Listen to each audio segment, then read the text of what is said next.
Beat podcast here on the CLNS Media Podcast Network and on Patriots Press Pass. I'm Evan Lazar, joined as always by Alex Barth. We've got off-season workouts going on down in Tampa Bay with Mac Jones and his favorite wide receivers. No DeVante Parker yet, but Kendrick Bourne, Nelson Agholor, Jacoby Myers down there in Tampa with Mac. We have the DeVante Parker trade to break down. This is the first time that we have spoke since the trade. And we have the fallout of the trade. It's full offseason swing right now for the Patriots. I know the offseason has officially begun, Alex, when we get the first offseason workout montage of the of April here, and as we move forward, that's when we really get into the thick of the offseason. Come May, June, July, when there's really nothing else going on. And all we have is Mac Jones throwing against air to Jacoby Myers down the field. We're not quite there yet. We're going to start with the DeVante Parker trade, but which just became official, by the way, as we came online. I was waiting for that to happen. So it just became official now. DeVante Parker, a member of the New England Patriots via the Miami Dolphins, former 2015 first-round pick. Once again, Alex, this is the first time that we've been on the pod to react to this trade. Before we get into all the domino effects and all the where we go from here's, how's your feeling just solely on the trade in a vacuum? DeVante Parker in a 5th round pick in 2022 for a 2023 3rd round pick going back to Miami. Yeah, I think it's a good trade. I think you can't really hate it. You look at what Parker's upside is, right? Potential 1,000-yard guy, and I've gotten some heat for saying that on Twitter. He had 1,000 yards 2 years ago with Ryan Fitzpatrick. Second year Mac Jones should be better than Ryan Fitzpatrick was in 2019. So he's got to stay healthy, which is a huge if, and we should just throw that caveat out there for the entire show because I think it's going to come up quite a bit. He has to stay healthy. I'm not as concerned with his injuries as some people. I think it's the red flag. I do. But it's not like he's missing huge chunks of time, although he's only played one full season, which is alarming. To put a little silver lining on it, he's never played fewer than 10 games. So he does. It's not like he's not like, remember last year we did this with Hunter Henry, right? Where it was, he's missed all this time. Like he had missed full seasons. Parker's never missed more than 6 games in a season. Only one full season. So like you can go both ways with that.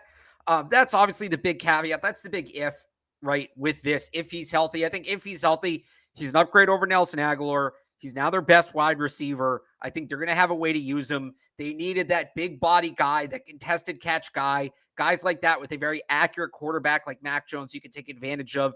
This is also going to open Kendrick Bourne up to do a lot more. I think Bourne, by default, kind of became their contested catch guy last year in some situations, at least down the field. We all remember, right, the throw from Mac to Bourne against Cleveland for the touchdown was probably the year. That was probably the best in terms of like, skill level. That's probably the best play the Patriots made all year on the offensive side of the ball. And Kendrick Bourne's that's not necessarily his skill set. It's great that he can make that catch. I want to see him getting open and then creating with the ball in his hands, right? That's the kind of pass you throw DeVante Parker. And Bourne's what, 5'11", I think? Parker's 6'2". So you just have more opportunity with that kind of throw. And ultimately, they give up a top 100 pick. Well, they moved down. It was a pick swap. It doesn't really feel like that because it's split over 2 years. Maybe they have a guy they like in the 3rd this year. They didn't want to part with that pick.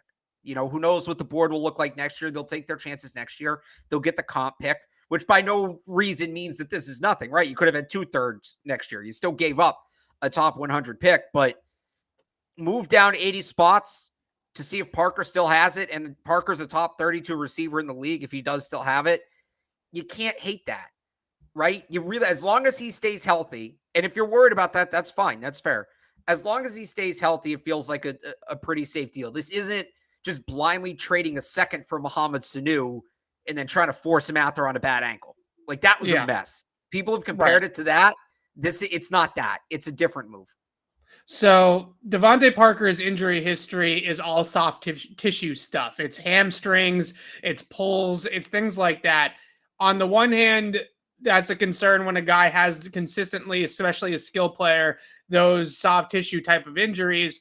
But on the other hand, you do hope that potentially the Patriots strength and conditioning staff can do a little bit better job of keeping him healthy and keeping him on the field. That's not to say that the Dolphins have some notoriously bad strength and conditioning staff, but you just hope that the guys here in New England who were able to keep Hunter Henry on the field, for example, like you said, and yeah. So if I can just cut in, like Hunter Henry raved about that at the end of the year last year, how important it was for him to play a full season and how much the team helped him get his body in shape to be able to play a full season. Like does it guarantee he's going to play 17 games? Hardly, but that's also not nothing. It's something to pay attention to here. So here's the thing. The way that I look at it in terms of roster construction is that I truly believe that Bill Belichick looks at wide receivers. I think I shouldn't say we, but I think a lot of people look at wide receivers as wide receiver 1, wide receiver 2, wide receiver 3 on the depth chart, right? In terms of pecking order, and is this guy a number 1 wide receiver? And is he a guy that is the top dog in an offense? And maybe DeVante Parker can half check that box. I don't think he fully checks it just because you don't know if he's going to be out there for 17 plus games, but maybe when he's out there, I think when he's out there, he checks it. I think he's close, but bigger than that, I think with Belichick and the Patriots, they look at the wide receivers by roles and by almost creating a basketball lineup for different types of wide receivers, right? You got guys like Jacoby Myers and Kendrick Bourne and Nelson Agholor, who are your wings, a little bit more finesse players, guys that are faster, the guys that play more on the inside. Those are the types of guys that maybe you're 1 through 4. The Patriots looked at their depth chart and said, we don't have our power forward. We don't have our center. We don't have a big-bodied outside guy that can go up and win at the catch point, because that guy's supposed to be N'Keal Harry, but he's obviously not living up to those expectations. So I think when you look at it now, you see a guy that since 2019 has led the NFL in contested catches. This is not a burner. This is not a separator. This is not an elite speed guy. This is not an elite route runner. This is a go up and get the football type of wide receiver. And when I wrote my film review about Parker on CLNS.com, I went back to that throw that Mac Jones had, the interception against Buffalo in the wild card round, opening drive, Micah Hyde going over the top. We talked about the play after the game, I'm sure, Alex, here on the pod. Nelson Agholor never went up for the ball, right? He runs the double move. He gets behind the defense. He creates that separation. Mac puts the ball up there on a platter, and Nelson Agholor is waiting on the football, trying to let it drop in the bucket and drop in his hands. With a guy like Parker, 6'2", 6'3", with his size and his alpha mentality, that mentality of when the football is in the air, it's my ball. It's nobody else's ball. It's my ball. He makes that catch. Does he get into that position? Does he blow by the defense like that? Not necessarily. But when Mac Jones puts that ball up between 2 defenders, he's one of those guys that's going to win down the field and make sure that he's the one that comes up with the football. And I don't think the Patriots felt like they ever really had that consistent of an option in that vein. When I look at the way that he runs routes, when I look at the way that he can be used, I do go back to a 2018 Josh Gordon comparison. I heard the 2014 Brandon LaFell comparison as well. That one is not terrible either, where you're just looking to get a guy that can run that vertical route tree, hitches, dig routes, slants, fades, right? He's going to be a 3 or 4 route guy, but he's going to do it at a pretty good level. And especially the down the field stuff, he's going to do it at a very good level. And they now have a receiving core when you throw in the tight ends as well, where you say, there's some matchups here, right? If you don't have a good outside corner that's got some size to go up against Parker, if you don't have a box safety or a linebacker that can run with tight ends, if you don't have a inside defenders that can hang with 2 good slot receivers in Bourne and Myers, they might not have the best receiving core on paper. They might not have Tyreek Hill. They might not have Devontae Adams, but they have a bunch of different guys that can do different things and are good in different ways. And I think that that's kind of what they're going for here with this DeVante Parker trade. On the one hand, I do have reservations because he's not that route runner that we've seen work here in the past. This is not Julian Edelman. This is not Wes Welker. This is not Deion Branch even, right? This is a true big outside receiver that wins at the catch point. That's not typically what they do well. And you mentioned that 2019 season with Ryan Fitzpatrick. The one difference I would say, I would agree that Mac is obviously a better quarterback than Ryan Fitzpatrick, but Ryan Fitzpatrick's a YOLO quarterback. He's somebody that is a gunslinger that's going to be willing to throw those jump balls down the field and willing to push the football outside the numbers. Is that going to ever be a high volume role in this offense? Is Mac Jones going to give a guy like DeVante Parker 40 contested targets a year? Because that's how you produce in that role, is if you have volume and then you turn that volume into a 50-55% catch rate, and now all of a sudden you have good numbers. Is that ever going to be a big enough role in their offense, or are they really looking at Parker as more of a niche guy that when they wanted to use that role, when they get that one-on-one backside, when they are in the red zone, potentially down by the goal line, they want to throw him a fade or have him box out in tight quarters? Is he more of a niche guy, or is he a volume guy for the Patriots moving forward? I think is something that remains to be seen with this trade. Yeah, I'd say at the same time, though, clearly having the burner at the X wasn't the answer, right? They didn't get the production they needed from Nelson Agholor there, or frankly, last year with Damiere Byrd. Those two put up very similar numbers, which tells me it's the role. So I guess he could be a niche player and a situational player. I don't think they give up a top 100 pick for a situational player. This tells me that the X role is going to look different this year than it has the last 3 years, 2-3 years, right? That's more how I read it.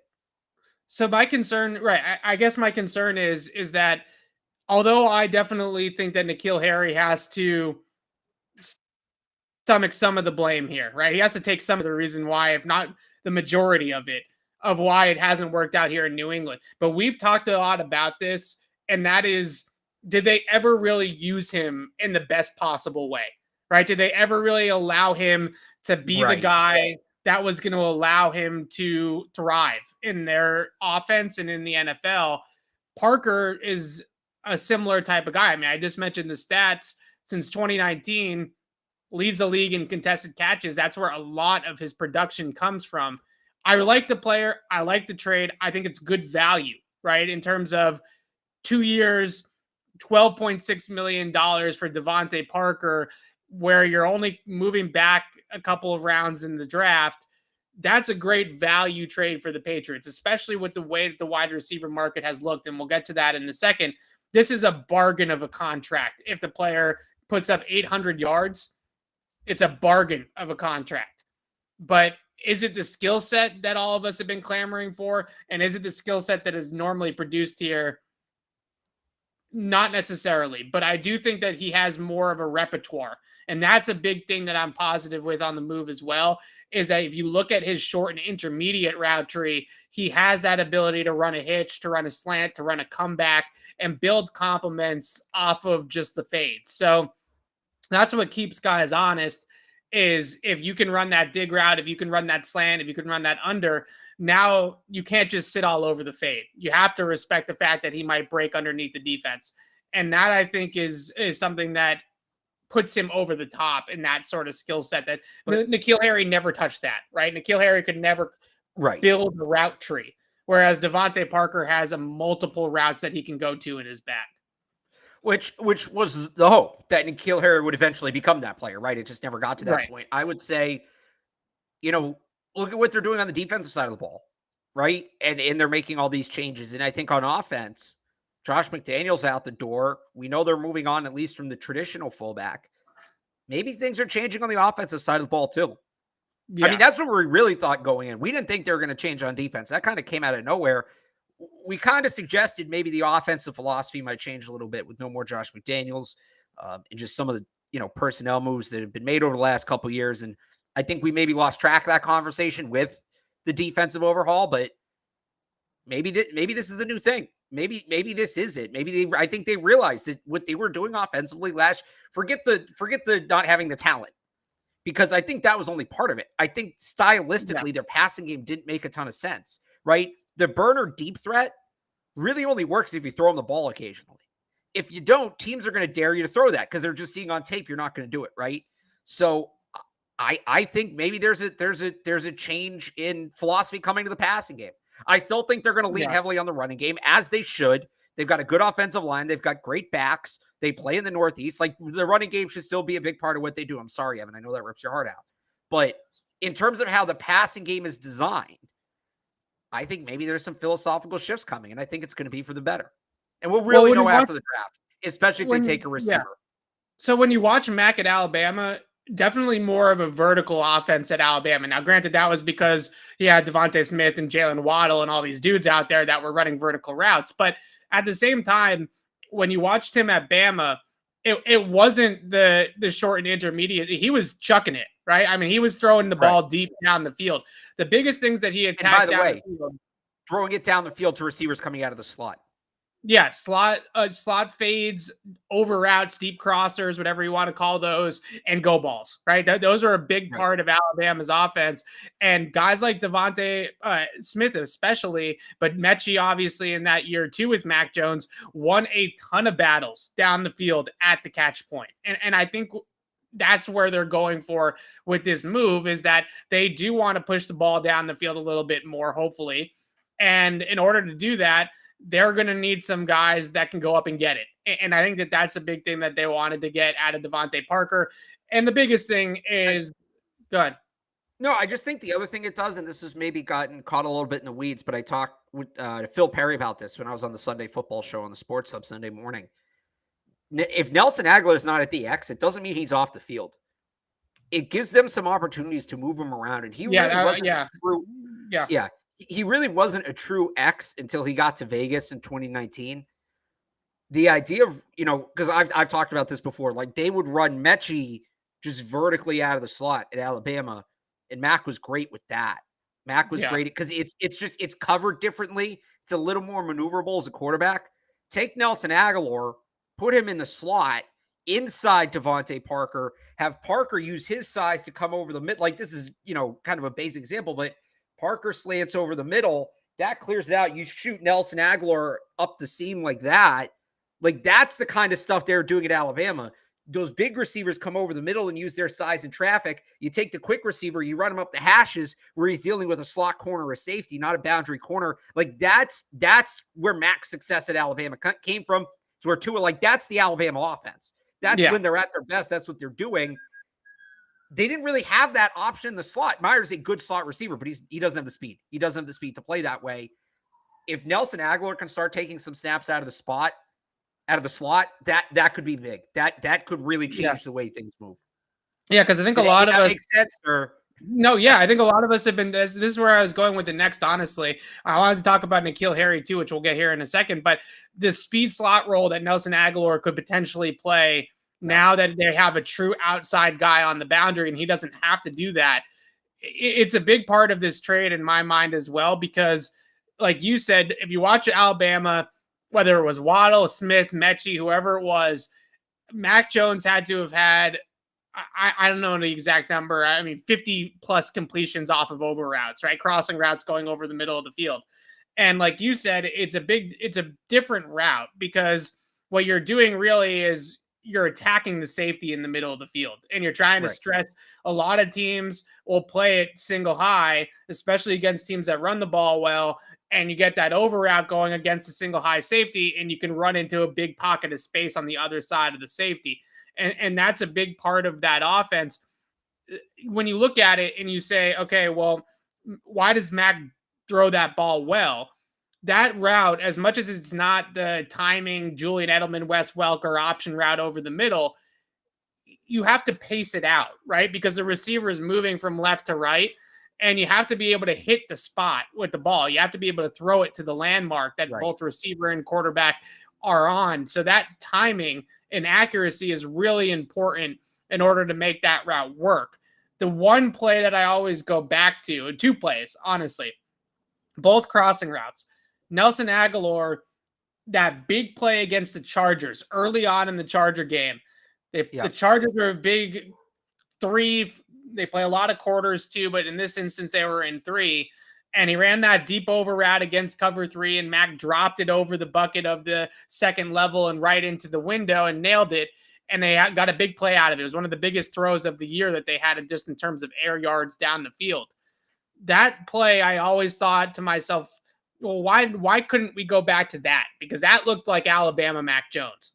He stepped up in the pocket, eluded the rush, hit the deep over route, got the big play, big explosive. Where was that? Well, the reason why they couldn't go back to it is because Nelson Agholor was playing outside, and they couldn't use his speed inside. The other throw I always go back to is that underneath drag route that he ran against Atlanta for a touchdown. They just ran that play underneath, that shallow drag, and that horizontal stretch is another big thing. Waddle, Smith, those guys did that a ton at Alabama with Mac Jones. So I think Parker's flexibility and really the best part of this trade to me is that Parker can play the X on the outside, and it unlocks guys like Nelson Agholor. If they draft a guy, Kendrick Bourne, all these guys to play in the slot. And we've seen this trend across the entire league that the speed slot is taking over, right? Tyreek Hill kind of started it, but the speed slot is a huge part of NFL offense nowadays. And maybe the Patriots can tap into that now that they have a true outside receiver, true X in DeVante Parker. And that, I think, fits Mac Jones 110%. Like that's the type of offense that they should be running. I never looked at Mac Jones at Alabama, I guess, is what I'm saying, and said he's the 5-yard pass guy, right? Like he's the guy that you want to throw the little option routes inside and the little flares into the flats to the running backs. I mean, that was obviously in his bag, but I thought when you watched him at Alabama, the biggest thing was pushing the football down the field. And the Patriots just really haven't had the speed to be able to do that at the level that Alabama did. So, I mean, tell me if this is a jump here. I'm thinking more bigger picture, because you just said something that sort of made this click. It almost feels like, because you talk about the speed slot taking on, right? But the big slot is now a thing too. The evolution of the big slot with, Tyler Boyd's the first guy that comes to mind. I'm sure there's better examples, but Tyler Boyd. Yeah. I guess Jacoby would kind of, Anquan Bolden. Jacoby Myers kind of fits in there. By the way, in the video from the workout today, he said he's 225 now. He was playing at 200 last year. He's a move tight end at this point, as much as he's a slot guy, if he's that big. But anyway, I just kind of think, you look at the evolution of the game and the Patriots try to stay ahead of that, right? It almost feels like the days of the small technician, guy who's not necessarily a terrific athlete, but is just so technically sound. Wes Welker, right? Where is that guy in the league now? It feels like you've either got the closest thing to it is like Cooper Kupp, right? But Cooper Kupp is a bigger guy. Like he's not 5'10". Pretty big, right? Yeah.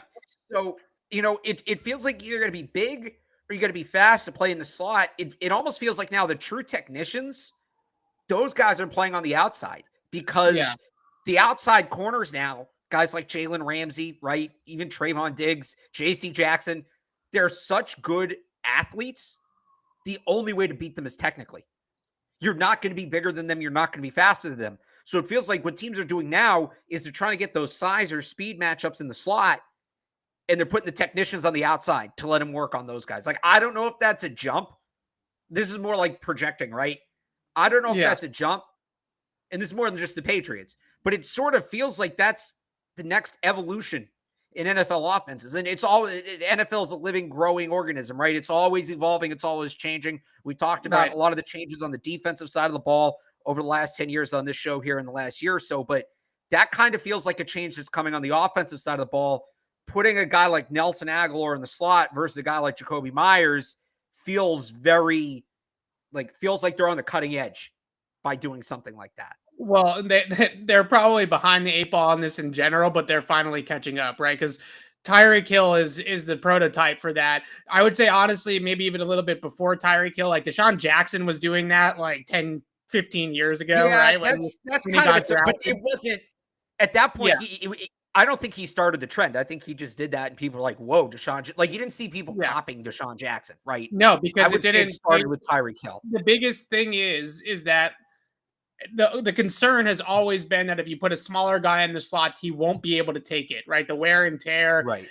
And Julian Edelman and Wes Welker were unique in how tough and physically capable they were for just absorbing contact, right? But guys like, for instance, like a Tyreek Hill or their teammates now, Jalen Waddle, those guys, you start running them over the middle all the time. People used to be concerned that wouldn't last.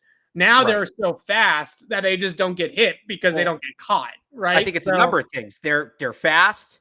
The rules are different. You can't hit them as much, and the defenses are much smaller. They're not like it would be a different thing if you're sending Tyreek Hill over the middle against a bunch of 260-pound linebackers. You're not. Or the linebackers are 220, 230. The days of Rodney Harrison, pre Rodney Harrison, and those types of guys. I think the other big thing is here too, is that when you look at the way that NFL offenses are sort of evolving into this speed slot, it's so much easier to get guys that play inside the formation off the line of scrimmage. When you play on the outside, especially in the NFL, you see so much press coverage that you get held up at the line, jammed, crowded at the line of scrimmage, and you can't get off the line and up the field.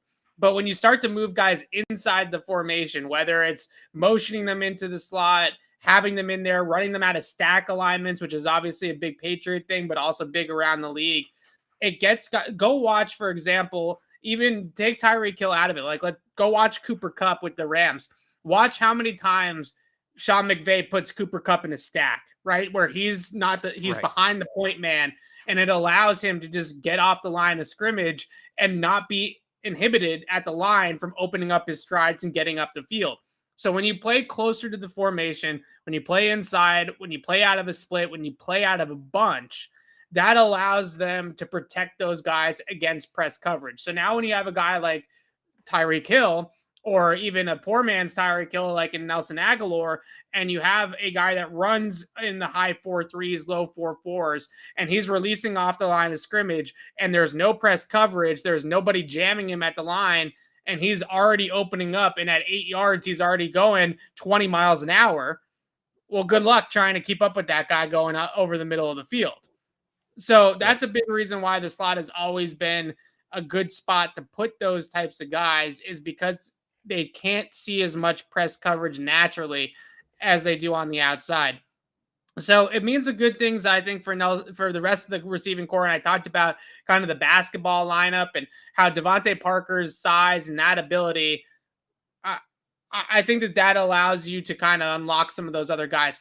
We do have to touch on N'Keal Harry, what this means for him moving forward, what the Patriots could potentially get in a trade for him moving forward. And also, does N'Keal Harry, does DeVante Parker, all of that together, how do you feel about the Patriots still drafting a wide receiver, whether it's in the first round, first 2 days, what have you? But starting with N'Keal, what do you do at this point? I mean, do you release him? Do you try to get what you can out of him in a trade? What do you think you could get out of him in a trade? And what's the point of having N'Keal Harry on the roster at this point? So I think you bring N'Keal to camp. You have him, because remember last year in camp, he was amazing. Do you remember that? We were all talking about the zit. You were all talking about, by the way, I never bought in on this.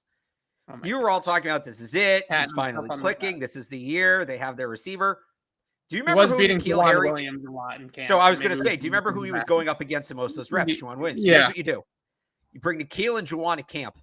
You have him run a bunch of one-on-ones. You hope one of them dominates the other to the point where he creates enough buzz and you move him. I'm serious. I know I sound like I'm joking. They had that opportunity. So if he makes that catch against the Eagles in the preseason game and he doesn't get hurt, remember he had it in his hands. He lands up, he gets hurts his shoulder.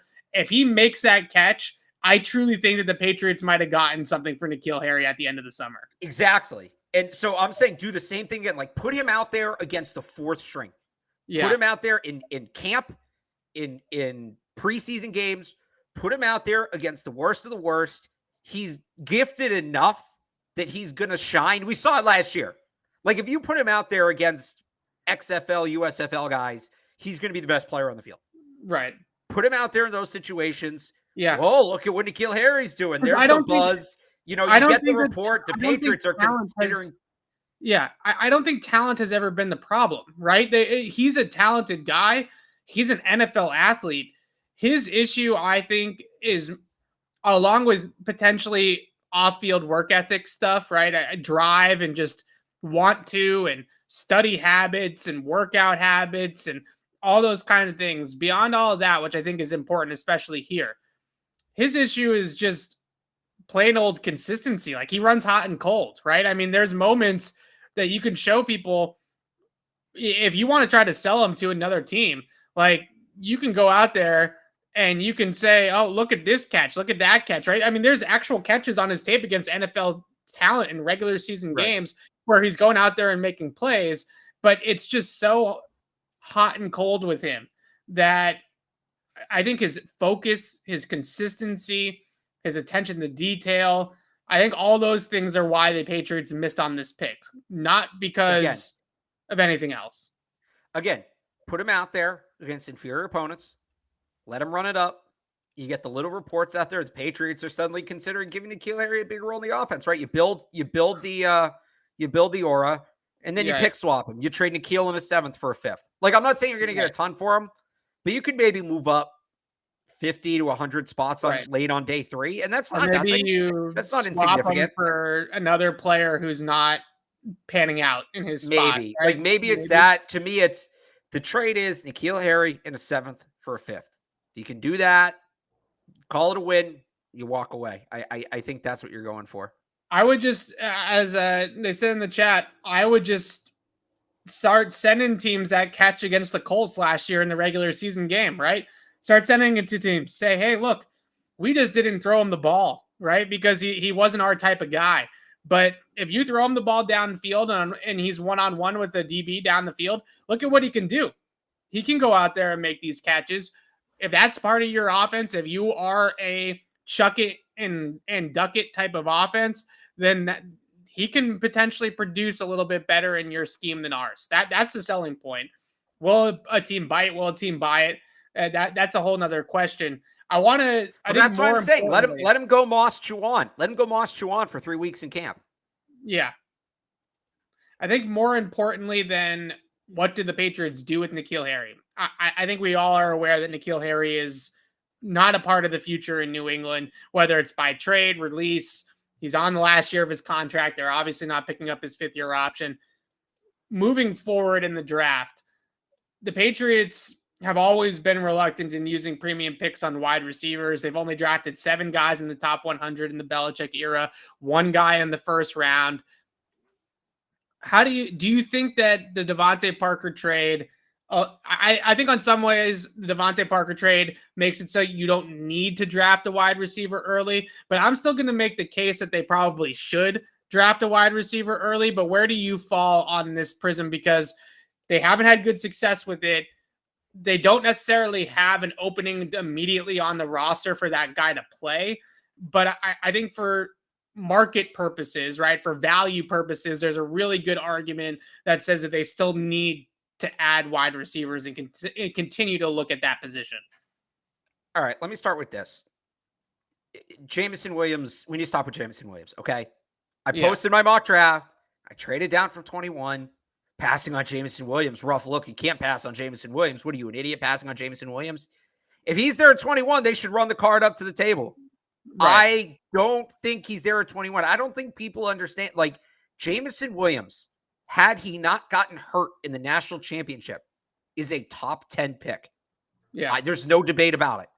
He is a top. He would have been right. He would have been the top receiver in this class. It wouldn't be close. He's going in the top 10. We're not even discussing it. And not only because imagine if he didn't get hurt in that national championship game, what his stats would have been in that game. I mean, he was already rolling in that game too.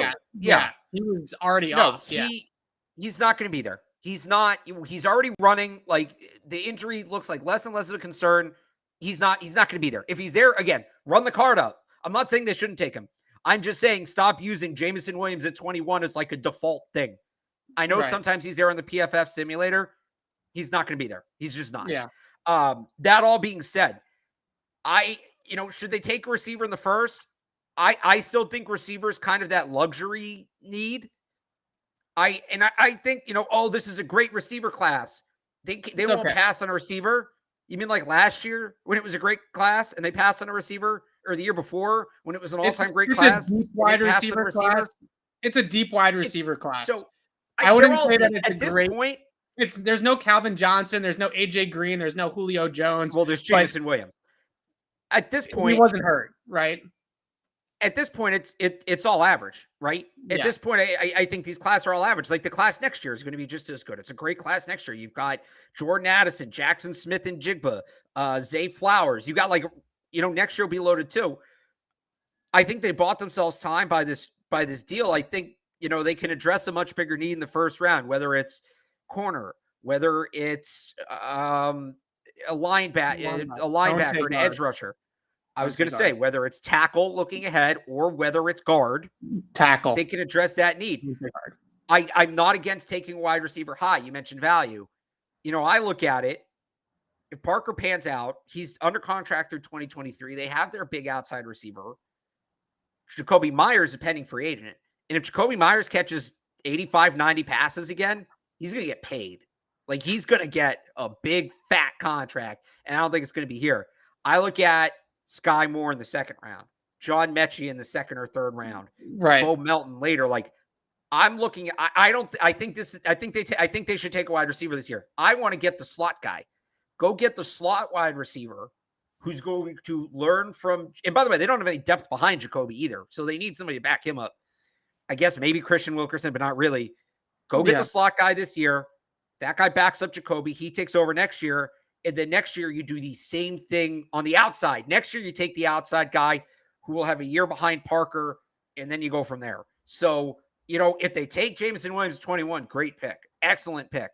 But I'm more interested in slot guy on day 2, maybe early on day 3. Like, that to me is the sweet spot for wide receiver for them in this draft. I think, Sky Moore in the second round would be great. I think all things considered, if they can get John Mechie, end of the second, I think it's probably ultimately going to be end of the second. I think they either have to take him at 54 or move up to get him. I don't think they're getting him at 85. But if they can figure out a way to get John Mechie in the second round, that, like, all things considered, is the perfect wide receiver pick for me in this draft. I'm all about that one. I think it's perfect for them too, because they don't need to rush him back from the ACL. They don't necessarily need him to contribute this year coming off the injury. So it's really a pick for 2023 and beyond. I love the Mechie combo as well, but what I want to talk about is the value of this. And this is the pitch. If you're one of those people that wanted to draft a wide receiver beyond just the fact that you want the shiny new toy, you think the offense needs it, you think you need to keep up with the arms race. The biggest thing is that, and the easiest way to describe this is 2 doors, right? Door number 1 in the NFL right now, to get an elite wide receiver talent on your roster, is at a bare minimum, you got to pay the guy $23 million a year. On average, that's what the elite wide receivers are making per season, $23 million, which right now, until they have to pay Mac Jones, would be the most expensive player on the Patriots roster, right? If they were to add a guy like that at the top of the roster. The other thing that you have to do there is that those guys, the true number 1 elite guys, they don't hit free agency. They don't get into unrestricted free agency. So you have to trade for them. You have to trade a first and a second round pick for Devontae Adams. You have to trade 5 picks for Tyreek Hill. You have to pay draft capital and investment in dollars and real contract dollars for that player. That's door number 1. Door number 2 is you can overpay for guys that are good but not great in free agency. Nelson Agholor, Christian Kirk, 29-year-old Allen Robinson for $20 million a year. That's the other option. And the Patriots, quite frankly, have been more into that, trying to find the best value in that door right now, right? Agholor, Bourne, Parker, that's kind of where they've been living. Door number 3 is that the best non-quarterback bang for your buck right now in the NFL is a wide receiver on a rookie contract, a productive wide receiver on a rookie contract. Those guys are making a fraction of what they are truly valued at on the open market. And it's not just guys at the top of the draft, because I think that's where this sort of gets skewed, is that you look at it and you say, okay, well, obviously if the Patriots could draft in the top 5 and get a Jamar Chase level talent at wide receiver, then that's a great return on investment. But if you even look at where the Patriots are drafting at 21, that's right in the range of CeeDee Lamb. That's right in the range of Justin Jefferson a few years before that. Those guys are such tremendous value on their rookie contracts that you don't necessarily need to pay the $23 million to have that number 1 production. So in a lot of ways, just like we talk about, oh, well, the Patriots have this great thing going with Mac Jones on his rookie contract. The other great thing that they could have going is a wide receiver on the rookie contract, because you're not going to get that elite level talent unless you go through door number 1, which is pay through the nose for it in multiple ways, or you go through door number 3 and you invest a draft pick in it. You got to get it right. That's a big part of this. You got to get the pick right in the draft with any position. But that's the selling point. If you want to follow the money and you look at what the surplus value is in drafting wide receivers early in the draft, it's tremendous, because those guys that produce over 1,000 yards are getting paid $15+ million a year, and you're getting them for 5. And right. That's tremendous value. So if you're Bill Belichick and you're sitting there and you're saying, well, I'm never going to go through door number 1. I'm not going to pay 5 picks and $30 million for Tyreek Hill. And I'm not disagreeing with that. Like, I think that's probably not the best way to go. But if you're never going to go through door number 1, the only way that you're going to get that level of comparable talent is to go through door number 3. And if you keep on just ignoring the draft at the wide receiver position, you are never going to get the guy. I'm not necessarily saying that they have to take a guy at 21. But I do think that they need to take a guy with a premium pick. And you mentioned that, okay, you have DeVante Parker under contract for next year. That's your outside guy. Sure. The inside guys are a little bit more murky. Nelson Agholor, inside, outside, whatever you want to call him, free agent. Jacoby Myers, unrestricted free agent. You still have Kendrick Bourne on a contract. So no matter what, when you look at it from a long-term prism as well, you're going to need to add a wide receiver here in the next 2 years. Right. On this team. You need to add 2. Yeah, at least. You have, in all likelihood, you're probably trading or getting rid of N'Keal Harry. Gunnar Olszewski is gone. So you only have 4 wide receivers on the roster anyway. There's a spot for one anyways in this year's draft class. I understand the reservations. I understand they have other needs. But I think when you look at it across the board, you have to get, at some point, the Patriots have to get a young wide receiver, a productive guy on a rookie. Like, how many of these guys are going to come into the NFL through the draft before they get one of their own, right? It's just crazy right, to look across the league at how many of these guys have coming in. And I think the biggest thing for the Patriots when it comes to wide receivers, and this is the end of my rant here, isn't necessarily that they don't know how to evaluate wide receivers. It's that they don't actually try that hard to draft wide receivers.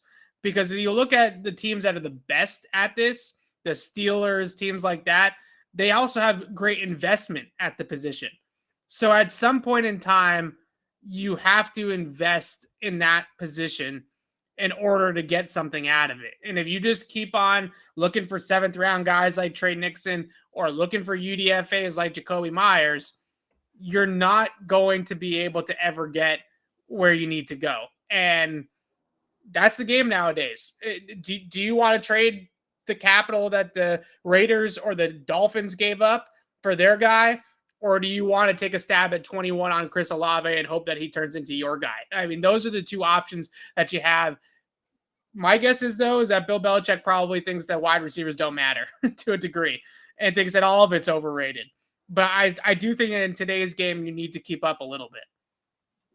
Sure. Yeah. And again, it's some of it's the way the board falls too, right? Just because you take a wide receiver in the first round doesn't mean he's going to be that guy.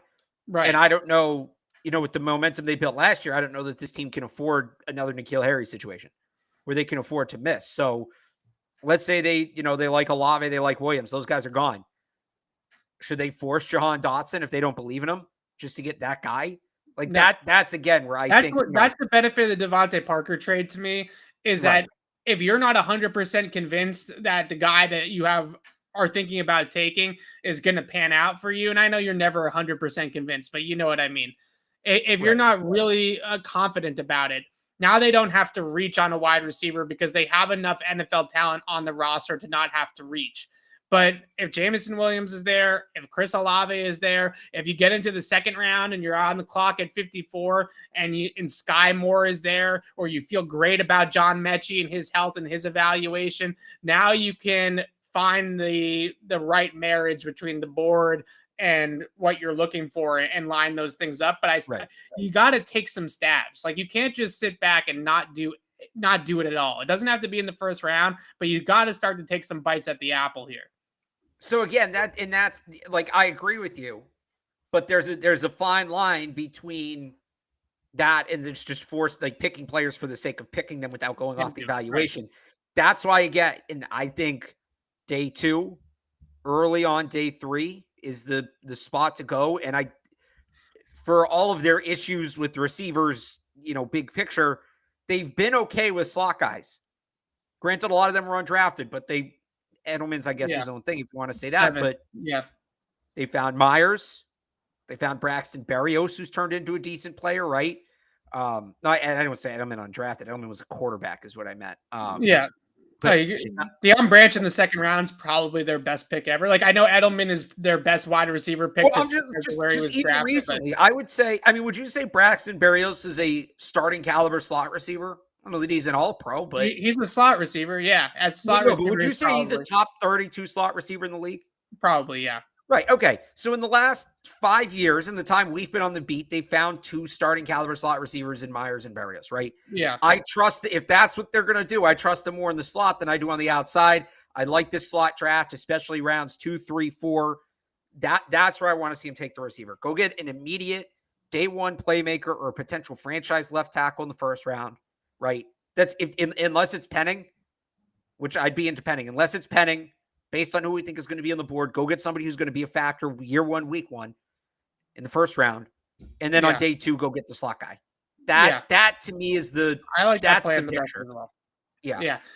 I just finding the sweet spot on the inside guy in day 2, I think is going to be a little bit difficult unless they're all in on Mechie, which I think we would all be fine with. He's really the best one there. I like Khalil Shakur from Boise State too. What my concern is with guys like Sky Moore and Khalil Shakur, who I think are both good players, Sky a little bit higher, obviously, than Khalil Shakur, is for them personally, not very good 3-cone testers, not very good agility testers in general. In the past, that role has always been like a 6'7" 3-cone guy, right? Like Julian Edelman, Welker, Amendola. I think Deion Branch probably ran a great 3-cone back in the day. So those 2 guys did not test particularly well in agility testing. So they're more vertical slot receivers as well. I don't know if they're necessarily the jitterbug types, but we talked about it earlier in the show, and maybe that's where they're going, right? Maybe they're going away from the true underneath jitterbug, and they're going into more of a vertical element in that role. So how about Wan'Dale then? I love Wan'Dale. You know my concerns with Wan'Dale. My concerns with Wan'Dale is usage and length, right? He doesn't have long arms.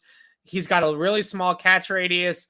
And early on in his career, and maybe if you're going to develop him behind Jacoby and you don't necessarily have to put him out on the field week 1, it will be a little bit better.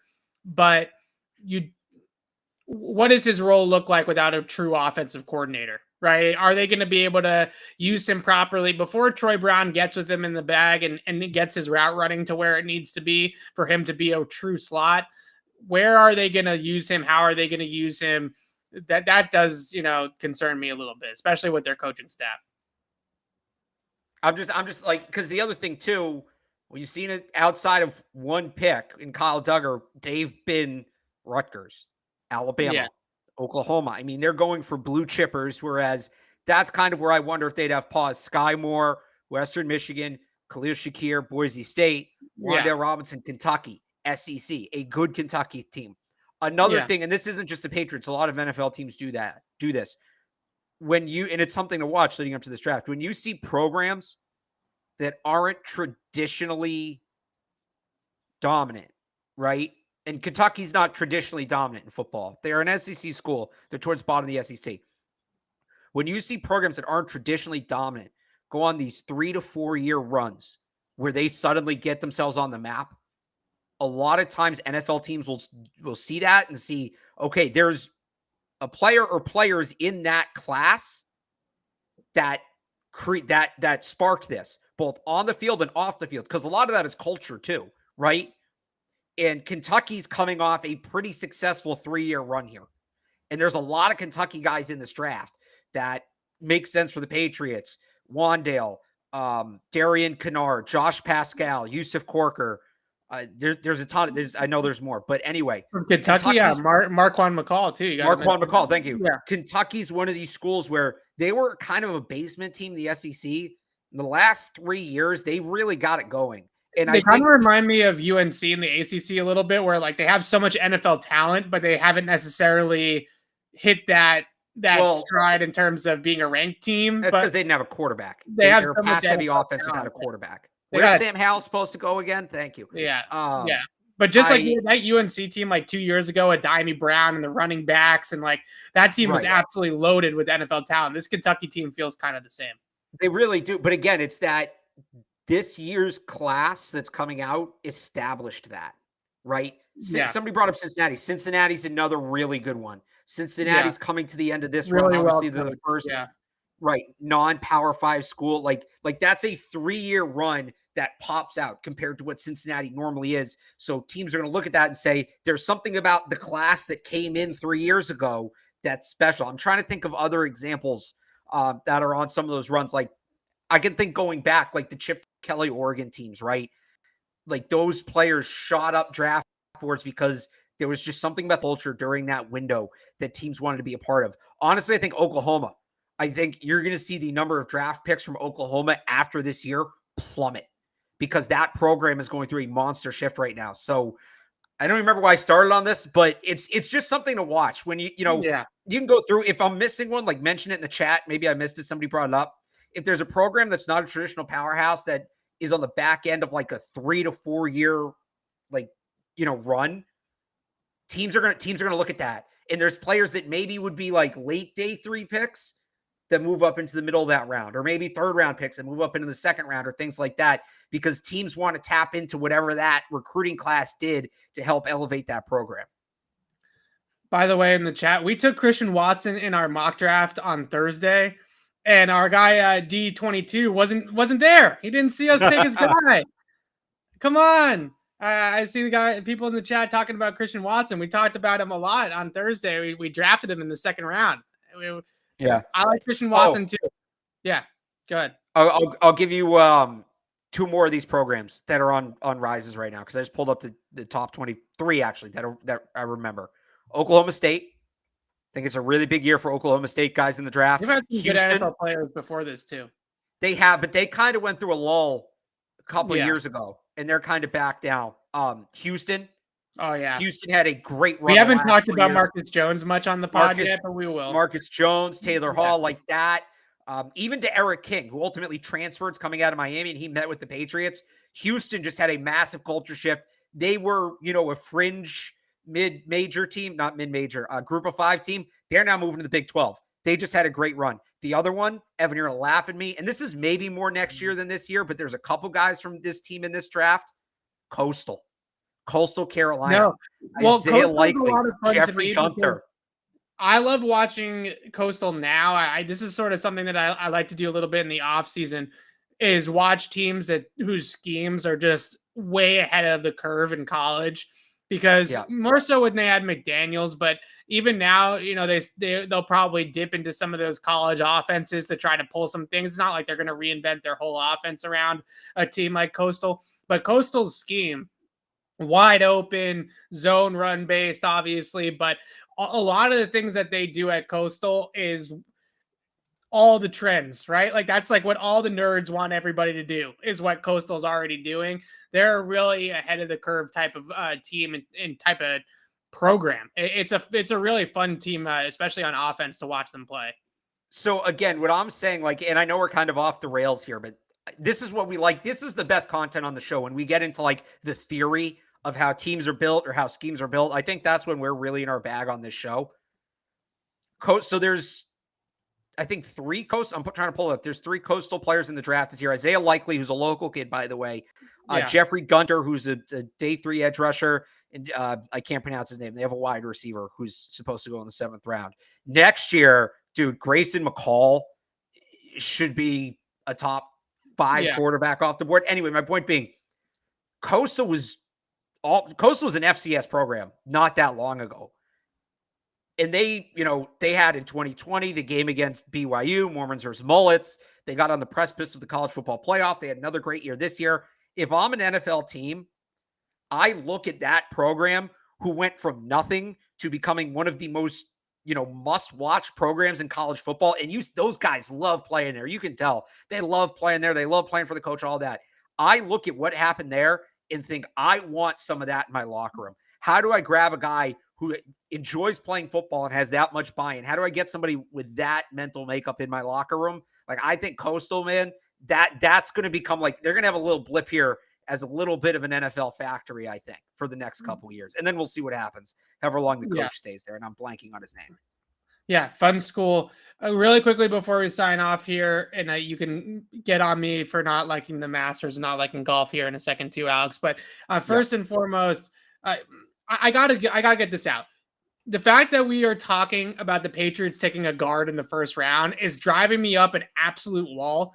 This team needs talent on defense. They need talent on the wide receiver position, the offensive skill position, and they are going to take a position that inherently, even if you're Quentin Nelson, even if you're Zach Martin, just inherently does not move the needle. Like, it does not change you as a team. It does not make you significantly better. And this team needs guys. This team needs studs. They need blue chippers. They need dudes, right? They don't need Zion Johnson. I'm sorry. They don't need Zion Johnson right now. When you couple the fact that they need top end of the talent roster talent at the top on offense and on defense, and guard is not a premium position. On top of all of that, you have a trend not only around the NFL, but it's also hit home here in New England that you can get starting caliber guard play on day 2 and day 3 easily, especially in a deep offensive line draft like this one. Joe Tooney, 3rd round pick. Shaq Mason, 4th round pick. Ted Karras, 6th round pick. David Andrews, undrafted free agents at center. All great players on the interior. Go look at Kansas City and how they rebuilt their offensive line last year. Much better than the year before. All day 3 guys besides I'm blanking on the center. Landon Dickerson was not a day 3 guy. No, Joe Tooney. Landon Dickerson. Creed Humphrey. Creed Humphrey was a day 2 guy. Day 2. Was he? I thought he was day 1. I'm pretty positive. You have built this offensive Joe line. Tooney, I know Joe Tooney was picked in the 3rd round, but they had to pay him a lot of money. You're right. Creed Humphrey was 53rd overall.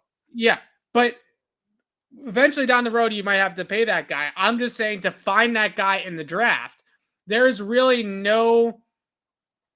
there's no precedent or prior history of a guy that's drafted in the 1st round that's panned out versus a guy that's drafted on day 3 that's panned out being so significantly better than the day 3 guy that the team is like multiple wins better because they have Quentin Nelson versus having Michael Onwenu at guard, right? It just, that gap is just so narrow that if you think that Zion Johnson is the best pick at 21 or Kenyon Green is the best pick at 21, then we just disagree wholeheartedly, because that is not going to move the needle for the Patriots.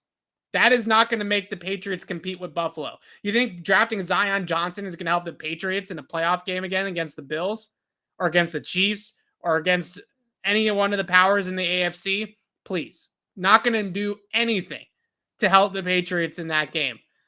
They need to go out there and get premium talent. That's all I'm saying. Are you on the guard? You're okay with the guard in the first round? I mean, I think you have to see the bigger picture. If they go like guard and then they get Mechie and then they get like Marcus Jones or Tariq Woolen or Zion McCollum, right? That works for me. I'm good with that. They got, some big time playmakers and it's still a need. You have a young quarterback. You need to protect him. You're also going to be a pretty run heavy team. You need good guards. Like if they go guard and then like a project player, yeah, I'm going to feel a little off about that. So I'd have to say the whole thing. I'd love to hear you give that whole rant to like Logan Mankins or Joey and Jersey or whatever. Logan Mankins, they drafted Logan Mankins, right? And that was the biggest gap that they had all the entire dynasty to win a Super Bowl, right? They didn't win a Super Bowl with Logan Mankins on the roster. And he was a great guard, don't get me wrong, but was Logan Mankins changing the equation for the Patriots, or was he just a really good guard, right? And I think people come at me and they're like, oh, what about Logan Mankins? Oh, if John Hanna was available at 21, you wouldn't draft him. Like, obviously, if the best guard in the history of the NFL was there at 21, I would probably be okay with them drafting him. But in all likelihood, what you're going to get at 21 at the guard position is an above average offensive line. Everybody just bookmark. Can somebody if you're watching this, write down the date and the time code. I think we're at like an hour and a minute exactly.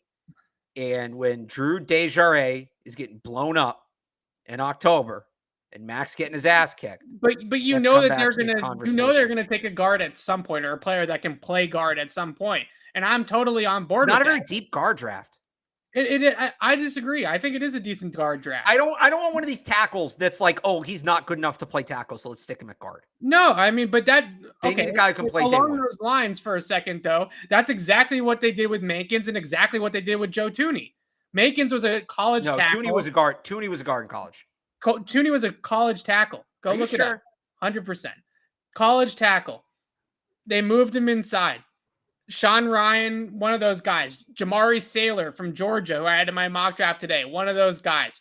College tackles, move them inside to guard because they have limitations at tackle, and those guys are great players. So let me third-round guys, fourth-round guys. So let's say Williams, Olave, Wyatt, Hill. They're all off the board at 21. Zion Johnson, you're trading down. Point blank. That's what I was going to ask you. All right.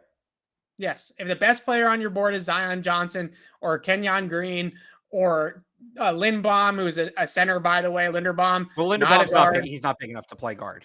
That's fine. If they pass on him. Look, I'm not saying I want them to take a guard at 21. I'm just saying there's significantly worse picks they could make at 21. That at least, here's the thing. The only worst pick that they can make at 21 is running back. That's it. They can literally make. What if they take an edge rusher? So if they take an edge rusher and then bury him behind Uche and Perkins and all these guys, like they've done on day 2. What you do with them after the fact is different. If they take a guy like Jermaine Johnson, that's part of the picture. That's what I'm saying. Like, okay, that's fine. If they of all the positions in theory, yes, guard has the least value, but that's not. You have to factor in the intent. Also, by the way, you just said running back is the worst pick. I'm holding you to that. You'd rather take a rise at 21 than a guard. I am holding you to that. We have it on tape. Intent, a rise or a guard at 21, Evan. Guard, but I say it reluctantly. No. Flip the field. It's different. It's different. I think we're having two different conversations, right? One conversation. The conversation you're having doesn't make sense. You can't just say because what you're saying is why don't take a start. Like you're okay if they take a backup instead of taking a starter. The whole thing after what they did in the draft last year, the whole point is immediate impact players, right? Immediate impact players. A guy who comes in and starts 17 games, even if it's a guard, is an immediate impact player. I'm not saying it's my favorite pick, you're going to beat Buffalo. You're going to beat the Raiders. You're going to beat Miami. I'm not saying it's a great pick. You're going to beat all these teams. You're going to beat Kansas City. You're going to beat the Chargers. You're going to beat the Broncos. You're going to beat all of these teams because you drafted Zion freaking Johnson in the first round. Hell no. Hell no. Here's what I'm telling you. 40-0 again, just like you did last year. Are you going to beat any of those teams if you take an edge rusher who is buried on the depth chart and plays What they 20% do of with your him defensive snaps. afterwards is not part of the conversation here. But That's it has the thing, to. though. You can't But talk about it's this not, without because I that. I can't just think that's a control dumb what way they to do talk about this. afterwards. Okay, if you're going to take an edge rusher in the first round and bury him, that's on you, right? That's on Bill. That's on the coaching staff. They've done right? it, but they've done not in the first round. But I don't want to see that in the top 100. If they're going to take an edge rusher, it's got to be you guys going to come in and play right away. I think Josh Uche has upside. I think Ronnie Perkins has upside. Yeah, it's the reason. I'm not talking about taking Nick Bonito in the first round, right? If you take Jermaine Johnson, if you somehow get Boye Mafe at the end of the first round, all for it. And then he's going to sit. He's going to sit behind Josh Uche and Ronnie Perkins. If he sits behind Josh Uche and Ronnie Perkins, then that's on Bill. That's not on Boye Mafe. But that's what I'm telling you. I think when we're talking about this pick, I think it has to be the whole. That's the whole conversation. Give me a guy who's going to play 90% of your snaps versus 20. At that point, I don't care about the position. If we're talking starter to starter, then yeah, I think they could go a lot of different ways than guard. Give me a guy who's going to play. Give me a guy who's going to play. Corners. They need front seven impact defenders. Agree. They need a tackle down the road. They need wide receiver help. And you're going to take a guard.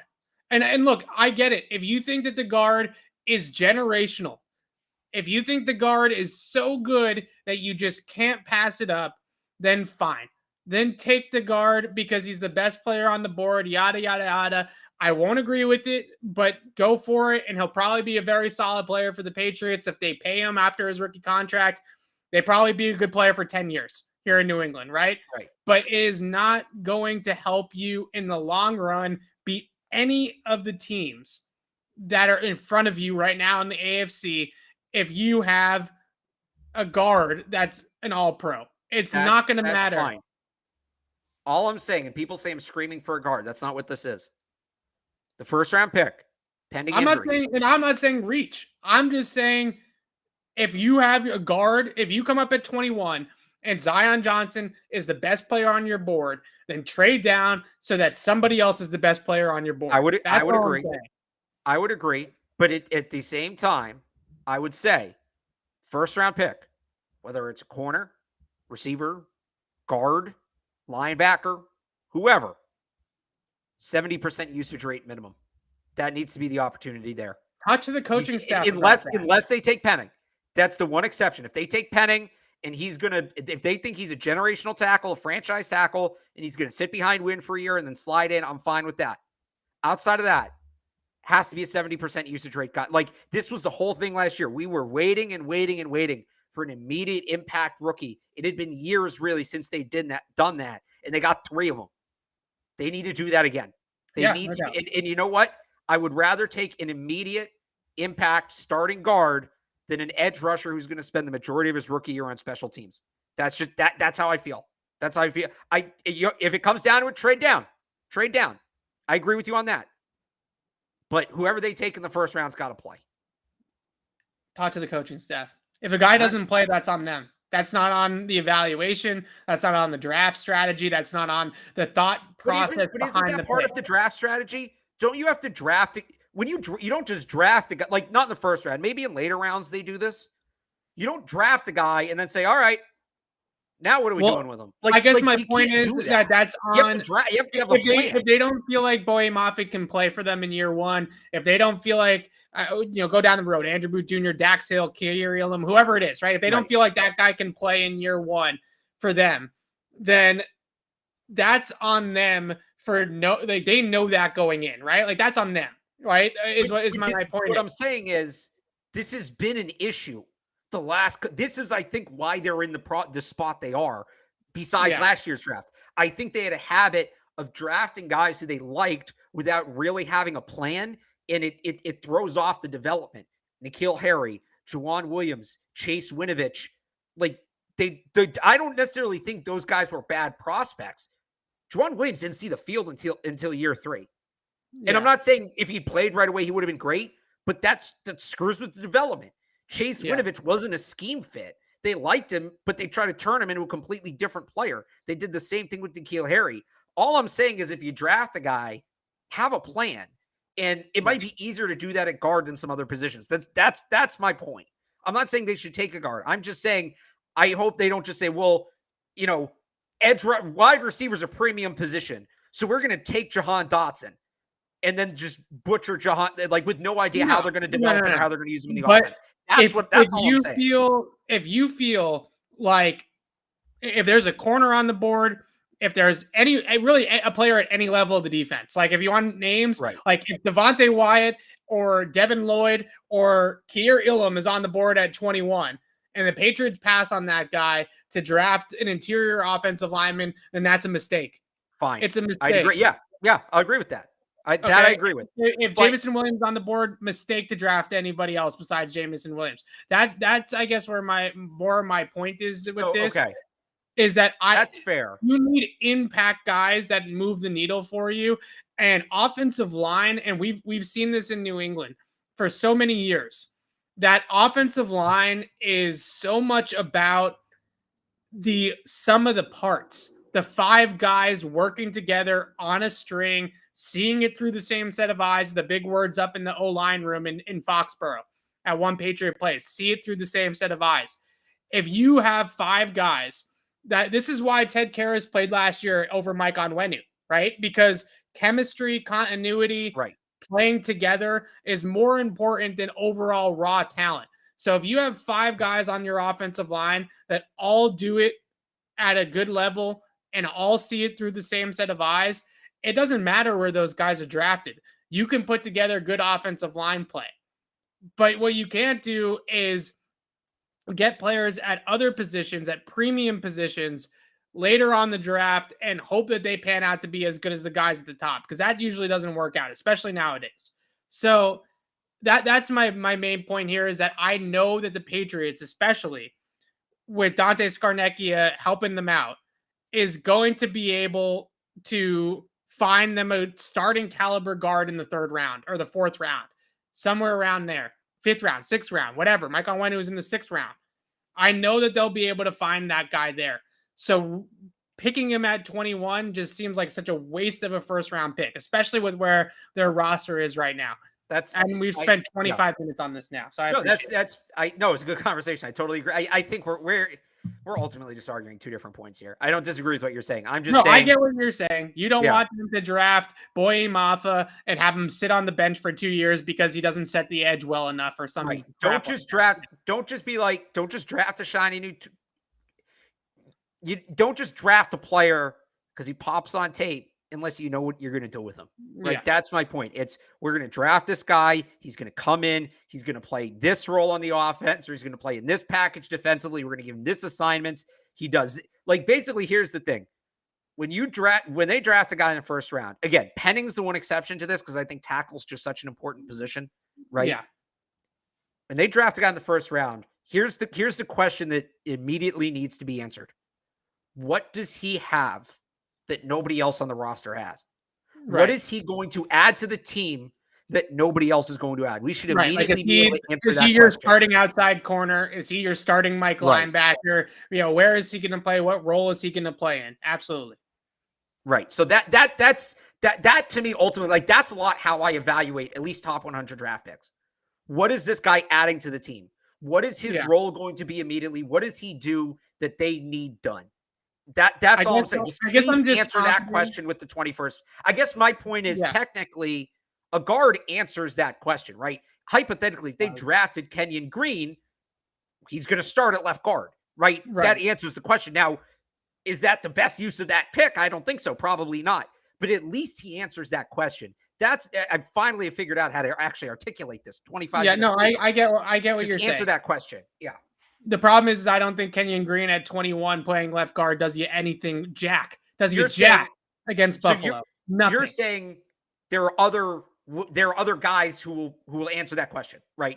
There are other guys who will answer that question later in the draft. Enough good players in this draft that there's going to be a stud at a different position available at 21 that would help your team significantly more in the grand scheme of winning football games than a guard. That's what I'm saying, is that the positional value at the position is not good enough to justify a team that needs talent on both sides of the ball at the top of the roster and just needs studs. They don't have the flexibility. They are not one of these teams that's picking at the back of the first round. Like, for example, of Cincinnati, well, they shored up their offensive line a lot in free agency, but like, just for argument's sake, if a team like Cincinnati took a guard in the first round, it would make all the sense in the world. They have no holes, right? Their roster is great. They're just in the Super Bowl. The Patriots aren't there yet. Maybe the Patriots in 3 or 4 years can take a guard in the first round like they did with Logan Mankins, right? Because their roster was stacked. So they took a guy that was the best player available that had a role day one, like you're saying. This team still needs to just add talent. They still need to collect talent in the draft. That's fair. They definitely need to have roles. They definitely need to have a path on the field, but they most importantly need to be that elite level, that elite tier of talented guys. And if that's the way that they need to go, it's not going to be at guard. We went way over. If you want to give me grief about the Masters, you can. Or you could do it on Thursday, which will probably go. Look, Evan's not excited about Tiger Woods playing the Masters. I'm excited. I'm more excited about Tiger playing in the Masters, but I'm not excited about the Masters now. But you say that, but then, like, we're texting earlier, like, oh, I'll watch the back nine on Sunday. Like, that's not what it is. Would you watch Tom Brady only in the fourth quarter in the Super Bowl? Obviously, that's the best part, but no. But I'm much more entertained by football for the other 3 hours that I'm sitting there. But just as a sports fan, because you're not just a football fan, you are a sports fan.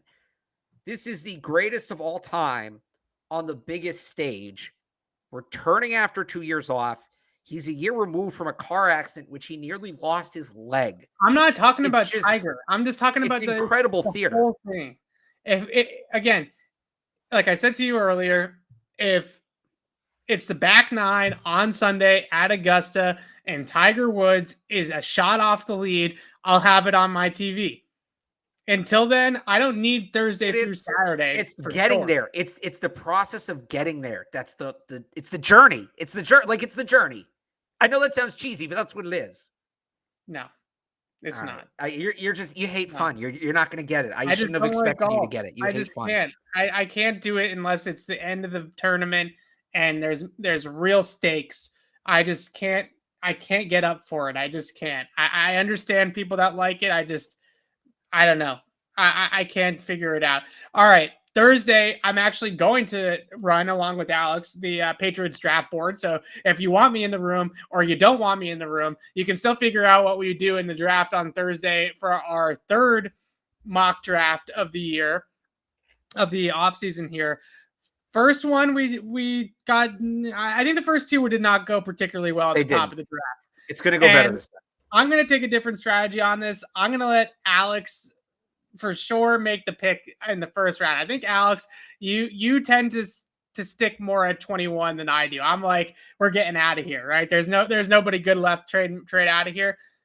We got to take a pick at 21, and we have to be able to find somebody at 21 that's worth it. That's my goal in this draft, in this mock draft. If it doesn't work out again, I'm going to be a little bit upset because we haven't been able to just stick at 21 and take a good player. So on Thursday, mock draft 3.0 live here on Patriots Beat. So come see us then, and you can tell us how awful or how good or whatever you want to do about running a draft board we are. And it's going to be a lot of fun. By the way, you're not allowed to get mad at me for making trades that are too convoluted. Not after that Eagles-Saints trade. That vindicated me. When I saw that trade and I saw all the draft picks exchanging hands, I was like, somebody smarter than me that's better with math, just tell me if it's fair or not, and that's all I care about, right? Like, I just don't care. The Eagles won that. They keep turning Carson Wentz into first-round picks. It's really impressive. Shout out to them for that. All right. So we'll see you guys on Thursday, mock draft 3.0. We're looking forward to it. See you guys then. And thanks so much for watching. Until then, signing off for Alex Barth, I'm Evan Lazar. We'll see you next time, everybody.